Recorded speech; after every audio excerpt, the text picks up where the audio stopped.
భారీ తుఫాన్ని వర్షాన్ని కూడా తట్టుకొని చలో ఐటీడీఏ కార్యక్రమాన్ని చింతూరు డివిజన్లోని ఆదివాసీ యువతంతా కూడా ఈరోజు ఐటీడీఏని ముట్టడించడం జరిగింది.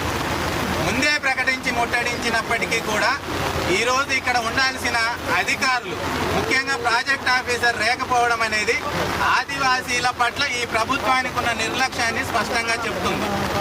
అలాగే ప్రభుత్వాన్ని ఏర్పాటు చేయడానికన్నా ముందు చంద్రబాబు నాయుడు గారు ఎలక్షన్లలో 3GO రద్దయిన 3GOని అధికారంలోకి రాగానే పునరుద్ధరిస్తామని హామీ ఇచ్చి అధికారంలోకి వచ్చిన తర్వాత మళ్ళీ పునరుద్ధరణ చర్యలని చెప్పి కాలయాపన చేస్తూ మరోవైపు మెగా డిఎస్సిని ప్రకటించి 16,000 పోస్టులలో దాదాపు 5,000 పోస్టులు ఏజెన్సీలోనే నియామకాలు చేపట్టడం జరిగింది.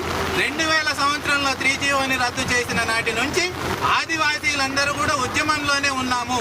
మా ఉద్యోగాలు మా హక్కు, మా ఉద్యోగాలు మాకే కావాలని ఉద్యమం చేస్తున్నప్పటికీ గత ప్రభుత్వం అయితే ఎలాగైతే నిర్లక్ష్యాన్ని వ్యక్తం చేసిందో ఈ ప్రభుత్వం కూడా అలాగే కాలయాపన చేస్తుంది. దీన్ని తీవ్రంగా నిరసిస్తూ ఈరోజు యావత్ ఆంధ్రప్రదేశ్లోని ఆదివాసీ జనమంతా కూడా, యువతంతా కూడా ఉద్యమ బాట పట్టారు.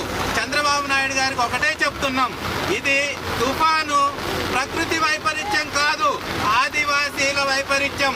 మీరు గట్టిగా ఇప్పటికైనా ప్రభుత్వం హామీని నెరవేర్చడానికి ముందుకు రాకపోతే ఖచ్చితంగా ఏజెన్సీ బంద్ను ప్రకటించి